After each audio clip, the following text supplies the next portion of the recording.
Coming up on Mountain News at 6, one person is dead after a crash in Floyd County.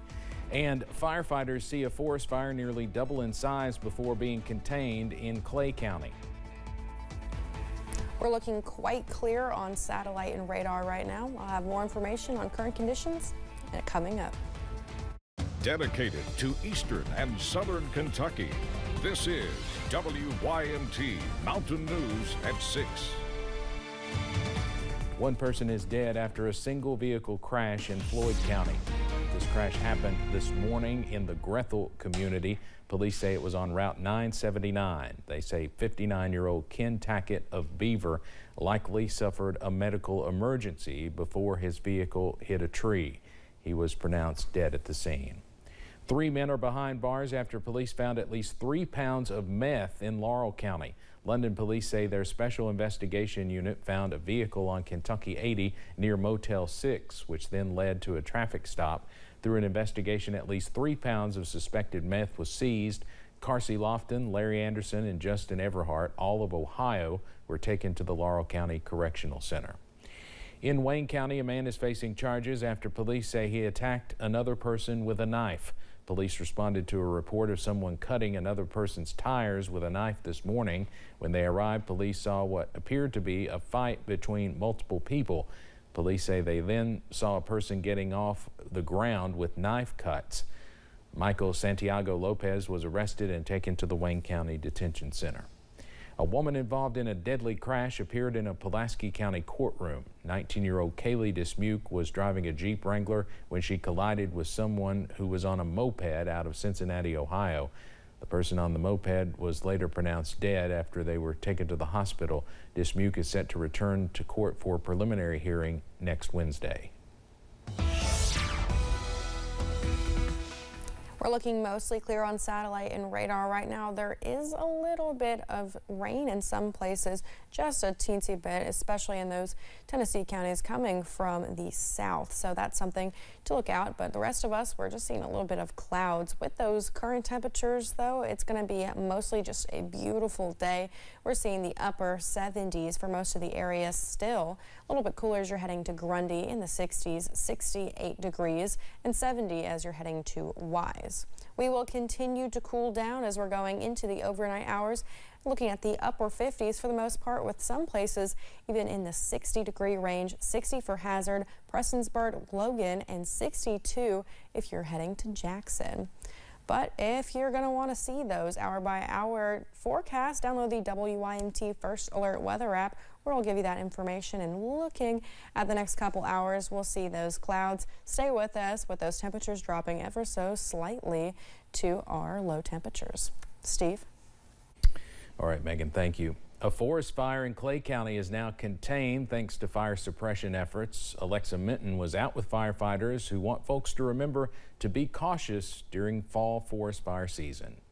Fall forest fire season is well underway here in southeastern Kentucky, and firefighters are working around the clock to help contain some active fires. We won't leave this fire until it's completely out. Wildland firefighters were dispatched to a fire Tuesday evening in Clay County, located on the mountainside near Gregory Branch in Manchester. Once we arrived on scene, fire was approximately 5 to 10 acres. It appears that the fire started from the top and was working its way down. The fire spread to a total of 21 acres before reaching 100% containment, a scope that could have been much worse had the team not established fire suppression lines with dozers and completed burn backs to rid of any additional leaf litter. What this is it's a fire break, and as you can see, all the leaf and the leaf litter, all the trees and stuff on the ground, that's what we consider fuel. This break right here, it removes the fuel from the ground. The current suspected cause for the Gregory Branch fire is arson, but current conditions in the landscape of eastern Kentucky proved to be favorable for fire spread. In eastern Kentucky and southeastern Kentucky, one of the main driving factors with these fires is topography. And with fire running uphill, they're a little bit harder to control and contain. And while this fire is no longer a threat to surrounding homes and structures, those on site want to remind folks that fall fire season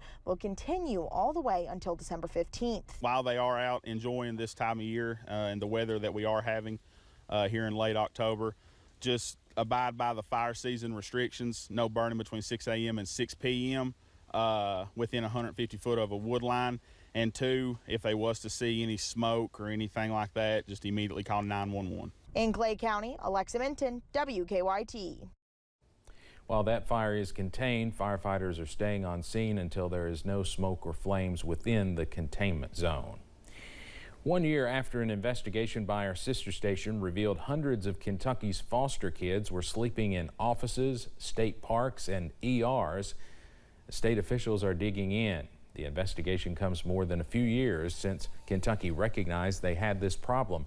Terry Brooks, who runs Kentucky Youth Advocates, says it is going to take everyone in Frankfort prioritizing this issue and developing real solutions to begin seeing meaningful changes. So what I hope happens is that the auditor's investigation is a catalyst not for finger pointing, but for solution seeking. And so if that investigation is completed in a timely manner, meaning before the gavel falls in the 2025 General Assembly, we just may have a shot to make a difference for kids. Brooks suggested looking at increasing workforce pay and listening to the kids themselves. As Election Day inches closer, some folks are preparing for early voting, which starts tomorrow here in Kentucky. Ann Sizemar is a professor and political scientist at Eastern Kentucky University. She has some tips for what folks should do before they head to the polls, saying a lot of what will be on the ballot will not be a partisan election like mayors, amendments, and wet dry votes. Those are all very impactful on people's day-to-day lives in a way that even the presidential election or the elections for Washington, D.C. are not. And so it's worth spending a little bit of time before going to vote to look at a sample ballot, find out who and what's going to be on your ballot before you go to the polls. And that way you can do the research beforehand before you get there to know who are these people, because there's not going to be that sort of partisan shortcut. Sizemar says straight ticket voting will not fill out the nonpartisan decisions, and of course our state Senate riding campaign, the cannabis issue on the ballot in many counties as well. Again, early voting starts tomorrow. To find polling locations and a sample ballot, you can go to vote.ky.gov. Secretary of State Michael Adams says he will cast his ballot for this year's general election tomorrow. In a release from his office, it says he will vote at 10 a.m. in Louisville. We also understand Governor Andy Beshear and First Lady Brittany Beshear will also vote early tomorrow in Frankfort. 2 years ago today, a Southern Kentucky law enforcement officer died in a crash that was caused by a drunk driver. Sergeant Logan Medlock is being remembered tonight in Laurel County. A memorial walk in his honor is taking place in the downtown area, and people are gathering for that at this hour. Medlock died after a car driven by Casey Bird crashed into his cruiser. A jury convicted Bird of murder and other charges back in August. WYMT's Phil Pendleton has more on this somber anniversary. A memorial walk to the place where Sergeant Logan Medlock died, a fishing tournament held every year in his name. The biggest thing that we always want to take from this is that we're trying to honor Logan's memory and just keep that memory alive. Sergeant Medlock died 2 years ago, not far from where his shift began, him telling others that he wanted to pull over another drunk driver. But instead, police said that a drunk driver crashed into his cruiser. It's not something that, that is going to go away really probably ever. It's something that they're going to have to live with and that they will be constantly reminded about. Casey Bird remains in the Laurel County Detention Center, but I'm told that he is going to soon be transferred to a prison in the State Department of Corrections system. He was sentenced to 20 years in prison after a jury convicted him of murder, DUI, and other charges. The crash changed the lives of many, both Medlock and Bird's and their families. But Medlock's law enforcement family works to keep his name and memory alive. The fishing tournament is seen to be an annual success story. We typically have about 100 boats that show up for the fishing tournament. And it's been, we've had a lot of praise for how well it's run and what a great cause it's for. The tournament raises money through the Fallen Police Officer Foundation, helping families and others continually impacted by losses like this one. In Laurel County, Phil Pendleton, WYMT Mountain News. The Logan Medlock Memorial Walk was scheduled to begin a short time ago at 6 p.m. It is open for anyone who wants to attend.